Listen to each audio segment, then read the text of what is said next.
Ces femmes du milieu vivrier sont en joie. Réunies au sein de la FENAVESI, Fédération nationale des associations des femmes dans le vivrier de Côte d'Ivoire, elles ont décidé de célébrer le 8 mars, la journée internationale des droits de la femme. Lieu choisi, l'orphelinat fille de Grand Bassam. Objectif, donner de l'affection aux jeunes filles de cet orphelinat et leur permettre de passer des moments de bonheur en cette journée dédiée à la gente féminine. Nous avons décidé de venir célébrer cette journée de 8 mars avec les orphelines pour leur dire qu'elles aussi elles sont des femmes, qu'un jour elles seront aussi grandes comme nous et elles seront à la vie active, qu'elles ne se disent pas qu'elles sont des orphelines, qu'elles ne peuvent rien faire. Le ministère de la Femme, de la Famille et de l'Enfant, à cette occasion, a salué ce geste de la FENAVESI avant de les encourager à multiplier ces actions de haute portée sociale. Elles sont venues les mains chargées. Vivre et non-vivre ont été offerts aux pensionnaires de cet institut.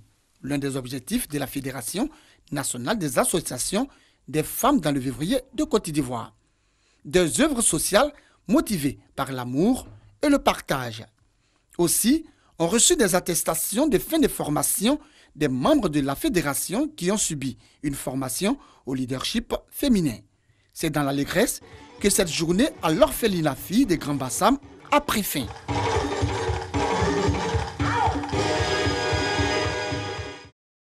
La santé au cœur de l'édition 2020 de la célébration de la Journée internationale des droits de la femme. Tôt le matin, les femmes de Dabo, localité située à environ 50 km d'Abidjan, se sont donné rendez-vous à l'hôpital général de la ville pour des séances de dépistage.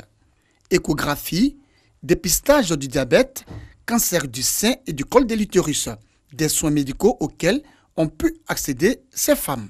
Je viens de faire contrôler ma glycémie, j'ai contrôlé la tension. De ce pas, je vais contrôler le cancer des seins. Qui parle de journée internationale parle réellement de la journée des droits de la femme. Et donc, nous, les femmes de Dabo, nous avons droit à la santé.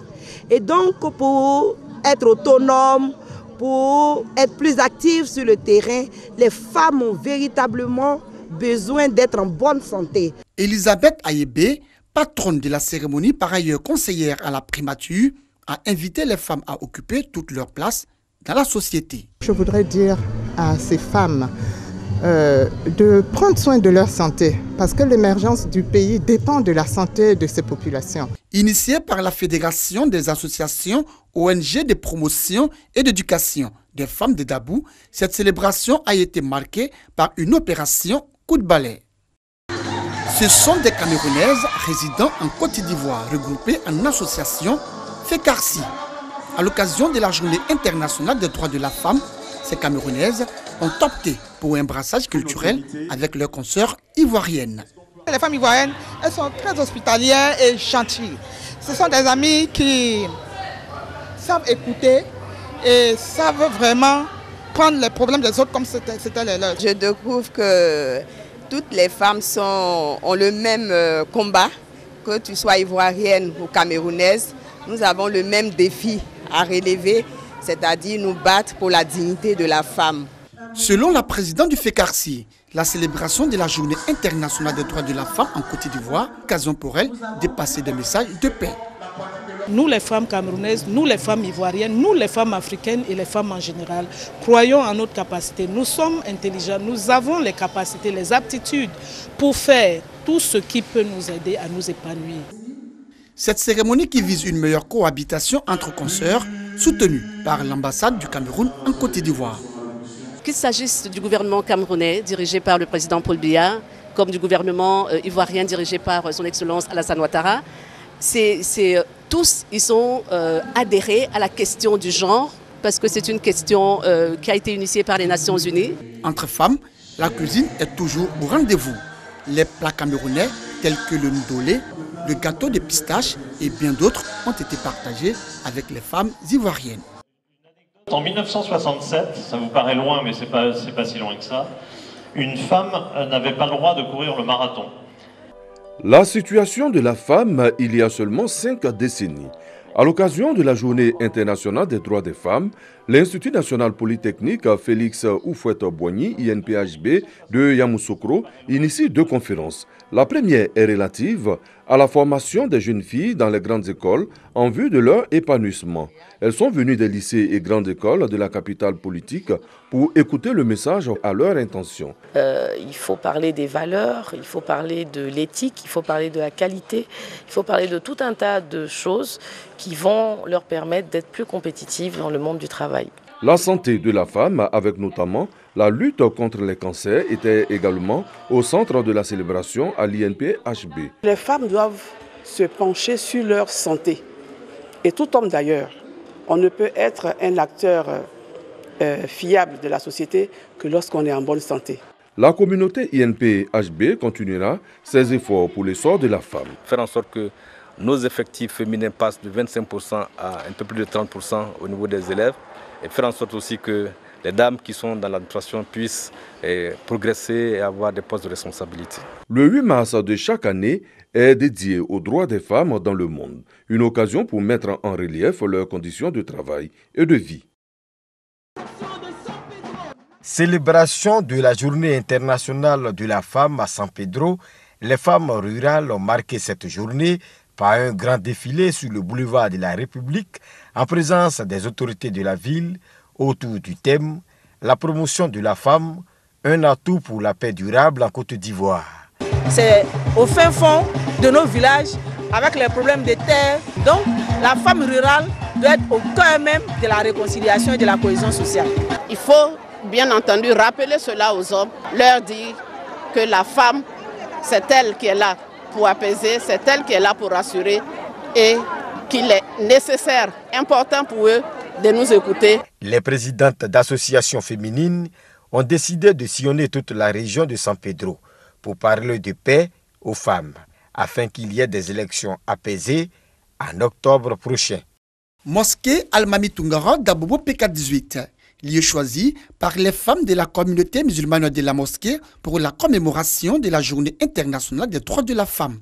Thème retenu, le rôle de la femme musulmane dans la société actuelle.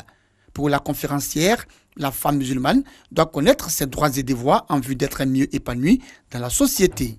J'ai comparé la femme à la terre pour traduire le côté soumis de la femme. Vous voyez, quand le ciel gronde, tout le monde est heureux parce qu'on s'attend à une arrivée de pluie. Mais quand la terre tremble, ça cause des dégâts. Dans un foyer, quand la femme se fâche, le foyer se dissout. C'est sur la femme que le poids de la famille se repose.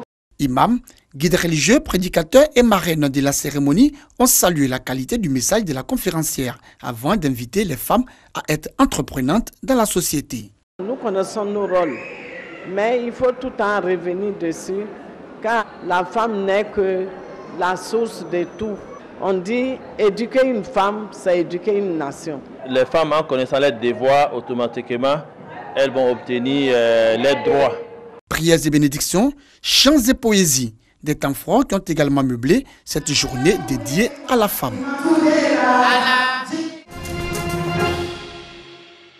Les jeunes filles albinos ont rivalisé de beauté et d'élégance au cours de cette première édition de Miss Albinos Côte d'Ivoire 2020. C'est une initiative de la Fondation internationale Gouré Amphiz en collaboration avec la Fédération des associations et organisations pour le bien-être des albinos de Côte d'Ivoire. Une opportunité pour ces albinos d'attirer l'attention de l'opinion sur les préjugés et les inégalités dont ils sont victimes. Les personnes atteintes d'albinisme sont des personnes à part entière qui sont capables d'aller à l'école, d'avoir des diplômes, de travailler, de se marier. Comme la plupart des personnes en situation de handicap, les albinos se battent chaque jour contre les préjugés et les discriminations. Ils peuvent compter sur le soutien de la Fondation internationale Gouré Amphiz et les autorités ivoiriennes, notamment le Premier ministre Amadou Gon Coulibaly. Ces personnes-là sont complexées, il fallait les revaloriser. Il fallait faire du marketing de ces personnes albinos. C'est la joie, la fierté de savoir que les femmes albinos ont décidé de se faire valoir et montrer qu'elles comptent aussi dans ce pays. Elles sont toutes belles et c'est pour ça que je suis vraiment heureuse de savoir que Le Premier ministre n'a pas hésité à parrainer cette cérémonie. La première édition de Miss Albinos Côte d'Ivoire 2020 a eu pour thème « Enjeux et défis du développement socio-économique de la Côte d'Ivoire ». Je suis albinos et je compte.